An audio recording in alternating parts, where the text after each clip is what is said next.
أعوذ بالله من الشيطان الرجيم నేను శపించబడిన బహిష్కరించబడిన శైతాన్ నుండి రక్షణ పొందటానికి అల్లాహ్ శరణు వేడుకో. وإذا رأيت الذين يخوضون في آياتنا فأعرض عنهم حتى يخوضوا في حديث غيره وإما ينسينك الشيطان فلا تقعد بعد الذكرى مع القوم الظالمين. మరియు మా సూచన ఆయాత్లను గురించి వారు వృధా మాటలు దూషణలు చేస్తూ ఉండటం నీవు చూస్తే వారు తమ ప్రసంగం మార్చే వరకు నీవు వారి నుండి దూరంగానే ఉండు. మరియు ఒకవేళ శైతాన్ నిన్ను మరపింపజేస్తే జ్ఞప్తికి వచ్చిన తరువాత అలాంటి దుర్మార్గులైన వారితో కలిసి కూర్చోకు. وما على الذين يتقون من حسابهم من شيء ولكن ذكرى لعلهم يتقون. మరియు దైవభీతి గలవారు వారి అవిశ్వాసుల లెక్కకు ఏమాత్రం బాధ్యులు కారు. కాని వారికి హితోపదేశం చేయటం విశ్వాసుల ధర్మం. బహుశా వారు కూడా దైవభీతి గలవారు కావచ్చు.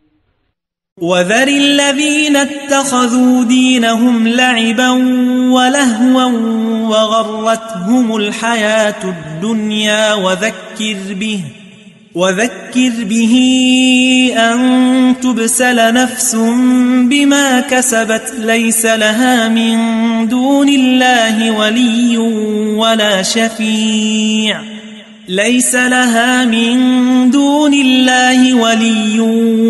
شفيع وإن تعدل كل عدل لا يؤخذ منها أولئك الذين أبسلوا بما كسبوا لهم شراب من حميم وعذاب أليم بما كانوا يكفرون.